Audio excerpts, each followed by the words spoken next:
사도신경 하심으로 2022년도 3월 4일 금요일 온라인 아침 기도회 하나님께 올려드리겠습니다. 전능하사 천지를 만드신 하나님 아버지를 내가 믿사오며 그 외아들 우리 주 예수 그리스도를 믿사오니 이는 성령으로 잉태하사 동정녀 마리아에게 나시고 본디오 빌라도에게 고난을 받으사 십자가에 못 박혀 죽으시고 장사한 지 사흘 만에 죽은 자 가운데서 다시 살아나시며 하늘에 오르사 전능하신 하나님 우편에 앉아 계시다가 저리로서 산자와 죽은 자를 심판하러 오시리라. 성령을 믿사오며 거룩한 공예와 성도가 서로 교통하는 것과 죄를 사하여 주시는 것과 몸이 다시 사는 것과 영원히 사는 것을 믿사옵나이다. 아멘. 찬송가 324장 찬송하시겠습니다.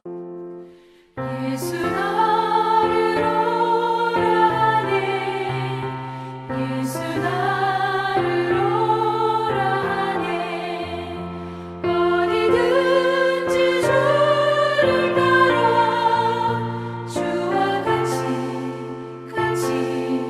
가려네 주의 인도하심 따라 주의 인도하심 따라 어디든지 주를 따라 주와 같이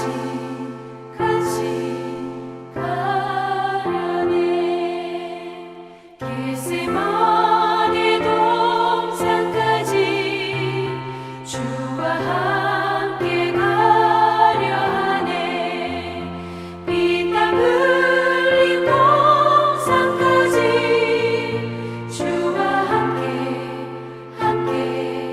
가려네 주의 인도하심 따라 주의 인도하심 따라 어디든지 주를 따라 주와 같이 가려네 심판하실 자리까지 주와 함께 가려 하네 심판하실 자리까지 주와 함께 가려네 주의 인도하심 따라 주의 인도하심 따라 어디든지 주를 따라 주와 같이 가려네 주가 크신 은혜 내려 나를 항상 돌보시고 크신 영광 보여주며 나와 함께 가시네 주의 인도하심 따라 주의 인도하심 따라 어디든지 주를 따라 주와 같이 가려네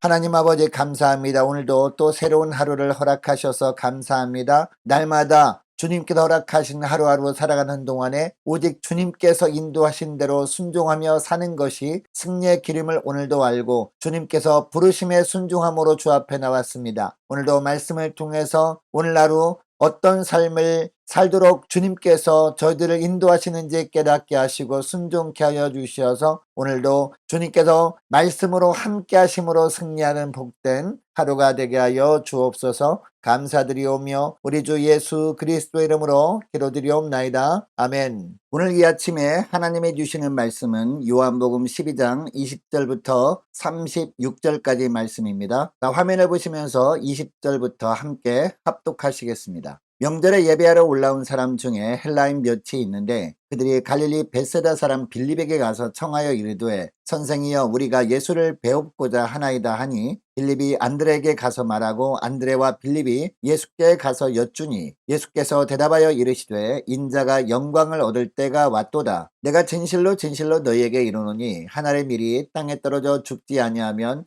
한 알 그대로 있고 죽으면 많은 열매를 맺느니라. 자기의 생명을 사랑하는 자는 잃어버릴 것이요 이 세상에서 자기의 생명을 미워하는 자는 영생하도록 보존하리라. 사람이 나를 섬기려면 나를 따르라. 나 있는 곳에 나를 섬기는 자도 거기 있으리니 사람이 나를 섬기면 내 아버지께서 그를 귀히 여기시리라. 지금 내 마음이 괴로우니 무슨 말을 하리요. 아버지여 나를 구원하여 이때를 면하게 하여 주옵소서. 그러나 내가 이를 위하여 이때 왔나이다. 아버지여 아버지 이름을 영광스럽게 하옵소서 하시니 이에 하늘에서 소리가 나서 이르되 내가 이미 영광스럽게 하였고 또다시 영광스럽게 하리라 하시니 곁에 서서 들은 무리는 천둥이 울었다고도 하며 또 어떤 이들은 천사가 그에게 말하였다고도 하니 예수께서 대답하여 이르시되 이 소리가 난 것은 나를 위한 것이 아니요 너희를 위한 것이니라. 이제 이 세상에 대한 심판이 이르렀으니 이 세상의 임금이 쫓겨나리라. 내가 땅에서 들리면 모든 사람을 내게로 이끌겠노라 하시니 이렇게 말씀하심은 자기가 어떠한 죽음으로 죽을 것을 보이심이로라. 이에 무리가 대답하되 우리는 율법에서 그리스도가 영원히 계신다함을 들었거늘 너는 어찌하여 인자가 들려야 하리라 하느냐. 이 인자는 누구냐. 예수께서 이르시되 아직 잠시 동안 빛이 너희 중에 있으니 빛이 있을 동안에 다녀 어둠에 붙잡히지 않게 하라. 어둠에 다니는 자는 그 가는 곳을 알지 못하느니라. 너희에게 아직 빛이 있을 동안에 빛을 믿으라. 그리하면 빛의 아들이 되리라. 예수께서 이 말씀을 하시고 그들을 떠나가서 숨으시니라. 아멘. 여러분, 믿음으로 산다는 것이 무엇일까요? 쉬운 길을 가는 것이 아니라 주님이 앞서가시는 길을 따라가는 삶입니다. 주님이 썩어지는 한 알의 미랄이 되면 주님과 함께 썩어지는 한 알의 미랄이 되는 겁니다. 그때 주님과 함께 시작되는 새 삶을 사는 것. 이것이 바로 믿음 생활입니다. 자, 오늘 본문은 이것과 관련된 말씀입니다. 자, 오늘 본문에 보면 드디어 예수님이 예루살렘 성에 입성하십니다. 스가랴서에 나온 말씀처럼 새끼나귀를 타고 성에 들어오십니다. 많은 사람들이 다윗의 자손이 들어오신다고 호산나 외쳤습니다. 예수님이 들어오시는 길바닥에 종려나무 가지 이파리를 깔고 자신들의 겉옷을 깔아드렸습니다. 예수님을 정치적으로 자신의 민족을 해방시켜줄 메시아로 알고 있었던 것이죠. 이제 조금만 지나면 예수님이 다시 신적인 능력을 행하셔서 자신들을 로마의 압제로부터 해방시켜 주실 것이라고 기대하고 있었던 겁니다. 이들을 향해 주님은 주님이 이 땅에 오신 목적을 알게 하실 필요가 있었습니다. 오늘 보면 1절 말씀해 보니까요. 명절에 예배하러 올라온 사람 중에 헬라인 몇이 있었다라고 하고 있습니다. 여러분 사복음서에 보면 예수님이 유월절을 지내시는 모습이 몇 번 나옵니다. 그런데 유월절에 참여한 헬라인 이야기는 오늘 본문에 처음 등장합니다. 여러분 예수님이 이 땅에 오신 목적이 무엇입니까? 요한복음 10장 10절 말씀처럼 양들로 생명을 얻고 더 풍성히 얻게 하기 위해서 오신 겁니다. 여러분 여기서 양들은 누구를 의미하죠? 유대인들뿐만 아니라 헬라인들 중에서 구원 얻기로 작정된 자들입니다. 이들을 다 구원하시기 위해서 주님이 오셨습니다. 6월절 명절에 헬라인들이 예수님께 나온 것은 주님이 이 땅에 오신 목적을 이루실 때가 다 되었음을 상징하는 사건이었습니다. 이것을 예수님은 아셨지만 아직도 제자들은 깨닫지 못하고 있었습니다. 그래서 예수님은 제자들에게 알리십니다. 23절 말씀 보세요. 23절 말씀 보니까 인자가 영광을 받을 때가 왔다라고 하십니다. 또 24절에는 보다 더 자세히 말씀하십니다. 내가 진실로 진실로 너희에게 이르노니 한 알의 밀이 땅에 떨어져 죽지 아니하면 한 알 그대로 있고 죽으면 많은 열매를 맺느니라 라고 하십니다. 여러분 이 구절에서 한 알의 밀은요 예수님 자신을 가리킵니다. 그러니까 이 말은 무슨 뜻이냐, 사람들이 기대처럼 예수님이 죽지 않고 단순히 이스라엘 백성들을 위한 메시아로 남아있는다면 다시는 계속 이 땅에 존재할 수 있을지는 몰라도 많은 백성을 살리기 위한 하나님의 계획은 이룰 수 없다라는 그런 의미였습니다. 하나님이 원하시는 많은 열매를 맺기 위해서 반드시 필요한 것은 바로 한 알의 밀이 땅에 떨어져 죽는 것임을 말씀하신 겁니다. 그런데 27절 말씀해 보니까 지금 내 마음이 괴로우니 무슨 말을 하리오 라고 하십니다. 아무리 예수님이 하나님의 아들이셨지만 십자가의 순종은요, 쉬운 일이 아니었던 겁니다. 괴로운 일이었던 겁니다. 피할 수만 있다면 그 십자가의 길을 피하고자 싶었던 그런 길이었습니다. 인간적으로 생각하면. 그러나 주님이 분명하게 알고 계신 것이 있었습니다. 십자가라는 방법 외에는 백성들을 살릴 길이 없다는 겁니다. 그리고 아버지께서 영화롭게 되시는 길이 없다는 것을 알고 계셨던 겁니다. 그래서 힘들지만 27절, 28절에 보니까 너무 괴롭지만 순종하겠다고 다짐하십니다. 27절, 28절 말씀을 보세요. 아버지여 나를 구원하여 이때를 면하게 하여 주옵소서. 그러나 내가 이를 위하여 이때 왔나이다. 아버지여 아버지의 이름을 영광스럽게 하옵소서라고 하십니다. 이 주님의 다짐에 하늘도 응답하십니다. 이것이 28절 말씀인데요. 28절 빼리 하반절 말씀을 보니까 이에 하늘에서 소리가 나서 이르되 내가 이미 영광스럽게 하였고 또다시 영광스럽게 하리라 라는 음성이 들립니다. 기어이 아들을 영화롭게 하시겠다고 성부 하나님께서 약속하시는 그런 말씀이었습니다. 여러분 이것을 통해 주님이 이 새벽에 우리에게 주시는 말씀이 있습니다. 오늘날 우리도 순종하기로 작정하는 순간부터 하나님이 나서신다는 겁니다. 작정한 대로 순종할 수 있도록 힘을 주신다는 겁니다. 도울 자를 붙여주셔서 끝까지 순종의 삶을 포기하지 않도록 도와주신다는 겁니다. 여러분 우리가 어떤 말씀을 들었을 때 중요한 것은 말씀을 들음으로 끝내버리는 것이 아닙니다. 그 말씀하신 대로 순종해 보기로 하나님 앞에 결단하는 겁니다. 그리고 순종의 발걸음을 내디뎌 보는 겁니다. 이처럼 순종의 삶을 시작해 보면 하늘이 더 서둘러서 우리를 도우실 것임을 오늘 본문을 통해서 말씀하고 계십니다. 여러분 우리가 주의 말씀을 들을 때마다 나를 향한 주님의 뜻이 무엇인지 분명하게 깨닫습니다. 그런데도 우리가 기도할 때 보면 보다 더 쉬운 길을 달라고 간구할 때가 많지 않습니까? 여러분 그러니까 우리의 삶 속에 하나님이 함께 하심을 체험하며 살지 못하는 겁니다. 그러므로 우리에게 어떤 삶이 주어졌다 해도 기도할 때 쉬운 길보다 주님의 뜻대로 순종하게 싸우리 끝까지 순종할 수 있는 힘을 달라고 간구하는 여러분 되시기를 축복합니다. 기도함으로 순종을 결단하는 것이 순종의 삶을 시작하는 겁니다. 이때부터 주님의 도우심이 시작되는 겁니다.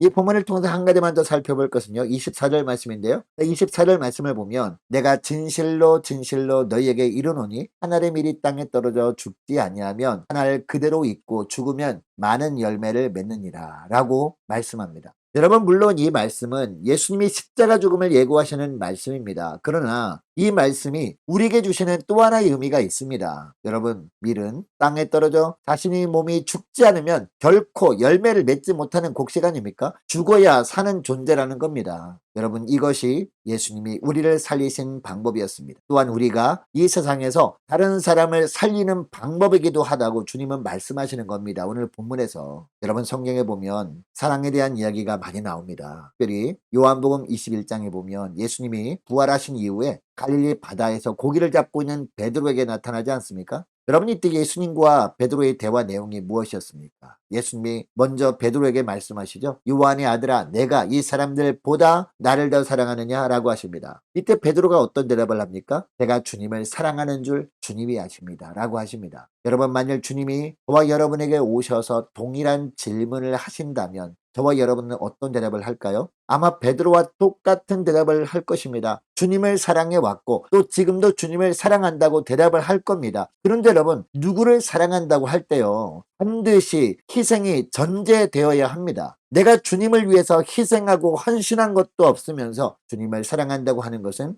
어떻게 보면 거짓 사랑이라고 할 수 있지 않을까요? 땅에 떨어져 썩어져 죽는 것과 같은 헌신이 없을 때 사랑이라는 열매는 맺힐 수가 없는 것이기 때문이죠. 여러분 주님과의 관계뿐만이 아닙니다. 우리가 이 땅에 사는 동안에 관계를 맺고 사는 사람들과의 사이에서도 마찬가지입니다. 여러분 우리는 예수 그리스도의 빛을 받은 존재들입니다. 그리고 이 빛을 세상에 비추며 살아야 하는 사람들입니다. 그런데 여러분 이 빛을 세상에 비추는 것은 어떤 행동을 말할까요? 그 사람을 위해 내가 죽는 것을 의미합니다. 땅에 떨어져 죽는 한 알의 밀처럼 내가 그 사람을 위해서 헌신하는 것을 뜻합니다. 사랑하는 여러분 우리가 예수님의 사랑을 사람들에게 전하길 원하는데 사람들이 아무런 반응이 없는 이유가 뭘까요? 바로 내가 그 사람들을 위해서 썩어진 미랄이 되지 않았기 때문이 아닐까요? 나는 전혀 손해볼 수 없다는 마음으로 어떤 사람을 만나고 그 사람에게 무엇을 주고 또 어떤 말을 한다 해도 절대로 사랑이라는 열매는 맺을 수 없는 겁니다. 여러분, 주님은 우리를 위해 십자가에서 하나를 썩어진 미랄이 되어 주셨습니다. 그래서 그 주님의 사랑이 우리 심령 속에 열매를 맺게 되었고 우리는 구원받은 백성으로 살게 된 겁니다. 여러분, 우리를 위해 십자가를 지신 주님이 우리에게 원하시는 것이 무엇일까요? 하나님의 십자가 사랑을, 뜨거운 사랑을 받은 존재가 되었다면 이제는 작은 예수가 되라 라는 것 아닐까요? 누구를 만나더라도, 누구와 대화를 나누더라도 예수님처럼 그를 위해 썩어지는 하나의 밀이 되라고 하십니다. 그래서 그들 심령 속에도 예수님의 사랑이라는 열매가 맺히게 하라고 주님은 말씀하고 있는 겁니다. 여러분, 이것을 기억하시고 오늘 기도할 때 이렇게 결단하는 기도를 했으면 좋겠습니다. 주님,